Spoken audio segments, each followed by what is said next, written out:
This is my trusty Owala Bala.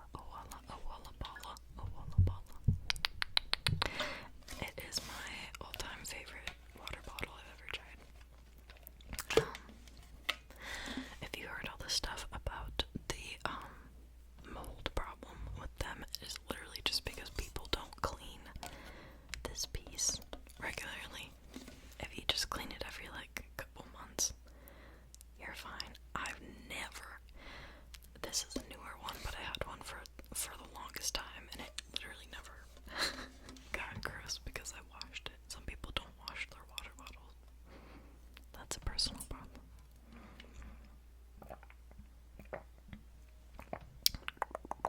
But anyway, I personally strongly recommend. But yeah. Let's get right into it. Once again, I will be reading from this copy of Grimm's Fairytales. I'll probably just read one story. The last time I read the first one, so this time I will be reading the second one.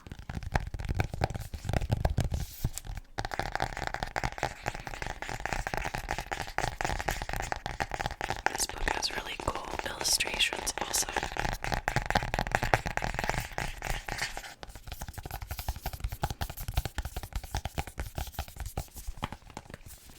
So let's get right into it. I forgot to actually preface in the last video that I'm really bad at reading out loud. I'm like the kid in your class that it's their turn to read and everyone's like, oh. So excuse the fact that I'm not very good at it, but I'm gonna be doing my best. I should have my reading classes, but I couldn't find them prior to filming, so this is what you get. I hope that you enjoy. The story that I will be reading today is The Thrushbeard King. I don't think I've ever heard this one. Okay, ready? The king had a daughter who was beautiful beyond all measure, but so proud and haughty withal had no suitor was good enough for her. She sent away one after another and ridiculed them as well. Once the king made a great feast and invited thereto from far and near all the young men likely to marry. They were all marshaled in a row according to their rank and standing. First came the kings, then the grand dukes, then the princes, the earls, the barons, and the gentry. When the king's daughter was led through the ranks, but to every one she had some objection to make. One was too fat, the wine cask, she said. Another was too tall, long and thin, as a little inn. The third was too short and thick is never quick. Fourth was too pale as death. The fifth was too red, a fighting cock. What is happening? The sixth was not straight enough, a green log dried behind the stove. Damn, this bitch is ruthless. So she had something to say against everyone, but she made herself especially merry over a good king who stood quite high up in the row and whose chin had grown a little crooked. Well, she cried, and laughed. He has a chin like a thrush's beak, and from that time he got the name of King Thrushbeard. But the old king, when he saw his daughter, did nothing but mock the people and despised all the suitors who were gathered there, was very angry, and swore she would have her for husband, that she would have for her husband the very first beggar that came to his doors. Oh shit.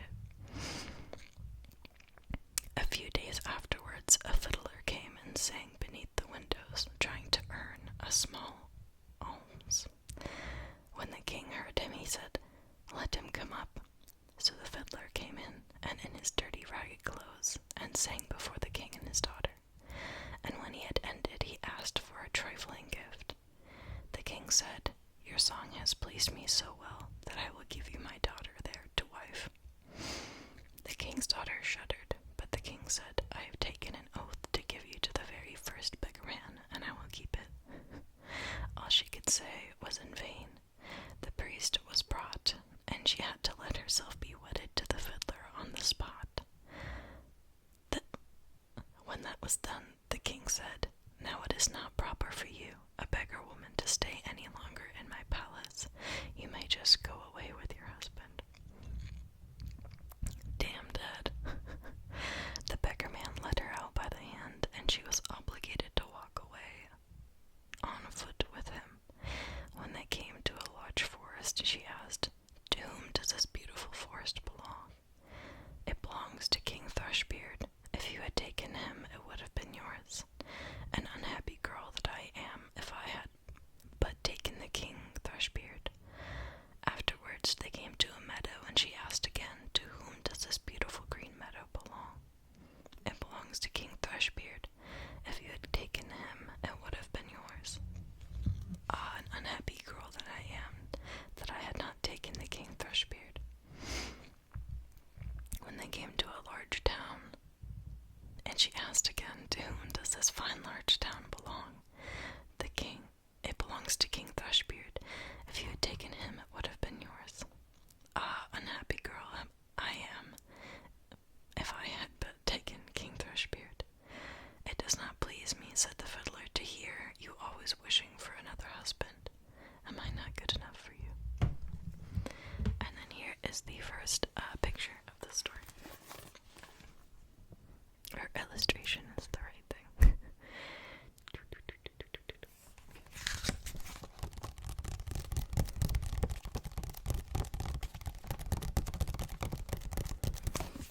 I remember the last story, I was totally following, and then it had the most fucking out of nowhere nonsensical endings.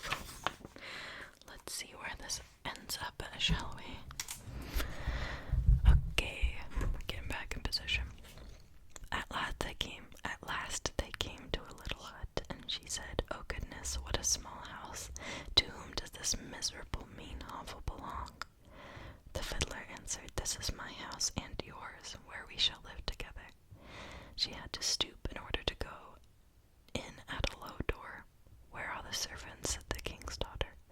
"What servants?" answered the beggar man. "You must yourself do what you wish to have done. Just make a fire at once and set on water to cook my supper. I am quite tired." But the king's daughter knew nothing about lighting fires or cooking, and the beggar man had to lend a hand himself to get anything fairly done. When they had finished their scanty meal, they went to bed, but he forced her to get up quite early in the morning in order to look after the house. For a few days they lived in this way, as well as might be, and came to the end of their provisions.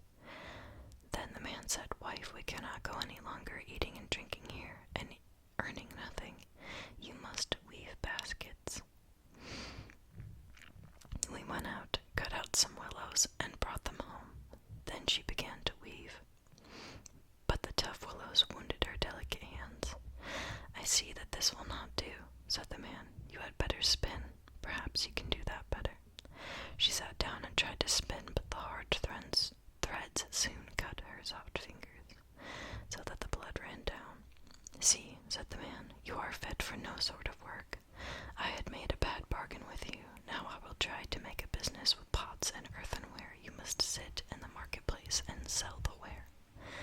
"Alas," thought she, "if any of the people from my father's kingdom come to the market and see me sitting there selling, how will they mock me?" But it was of no use. She had to yield herself. She chose to die of hunger. For the first time she succeeded well, for the people were glad to buy the woman's wares because she was good-looking, and they paid her what she asked.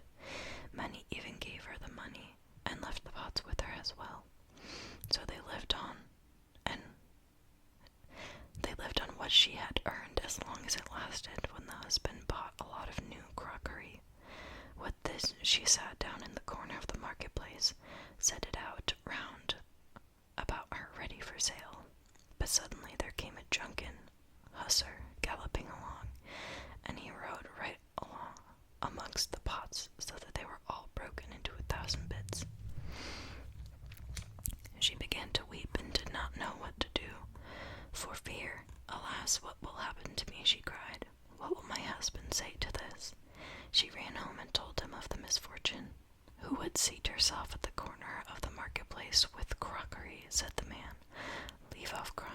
see very well that you cannot do any ordinary work, so I have been to our king's palace and have asked whether they cannot find a place for a kitchen maid, and they have promised me to take you. In that way you will get your food for nothing. The king's daughter was now a kitchen maid and had to be at the cook's beck and call, and to do the dirtiest work in both her pockets. She fastened a little jar in which she took home her share of the leavings, and upon this they lived. It happened that the wedding of the king's eldest son was to be celebrated, so the poor woman went up and placed herself by the door of the hall to look on.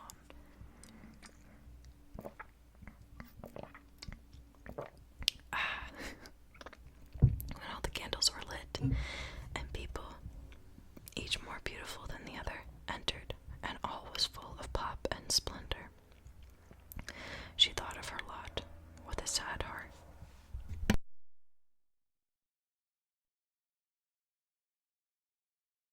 Sorry, helicopter. It's still there.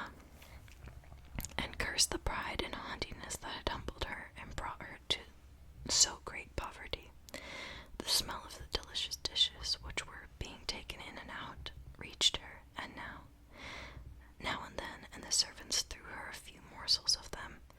These she put in her jars to take home. All at once the king's son entered, clothed in velvet and silk, the gold chains about his neck. And when he saw the beautiful woman standing by the door, he seized her by the hand and would have danced with her, but she refused and shrank with fear, for she saw that it was the king Thrushbeard, her suitor, who she had driven away with scorn. Her struggles were of no avail. He drew her into the hall, but the string by which the scraps were scattered all about, and when the people saw it, there arose a general laughter and desertion, and she was so ashamed that she would rather have been 1,000 fathoms below the ground. She sprang to the door and would have run away, but on the stairs a man caught her and brought her back, and when she looked at him, it was the king Thrushbeard again. He said to her kindly, "Do not be afraid. I and the fiddler who have been living with you in the wretched hovel are one." Saw that coming. "For love of you, I disguised myself so, and I also was the hussar who rode through your crockery. This was all done to humble your proud spirit and to punish you for the insolence with which you mocked me." Then she wept bitterly and said, "I have done great wrong, and I am not worthy to be your wife." But he said, "Be comforted. These evil days are past. Now we will celebrate our wedding." Then the maids in waiting came and put on her the most splendid clothing, and her father and the whole court came and whistled their happiness in her marriage with King Thrushbeard, and the joy now became in earnest. I wish you and I had been there too. Okay. Well, that's the end of that story. Not gonna lie, I kind of saw that ending coming, but I always forget that, like, these Grimm fairy tales are, like, the first time these, like, tropes were, sorry, the first time these tropes were written, like, directly in this way. So, of course, it's gonna feel kind of generic and expected, because this is, like,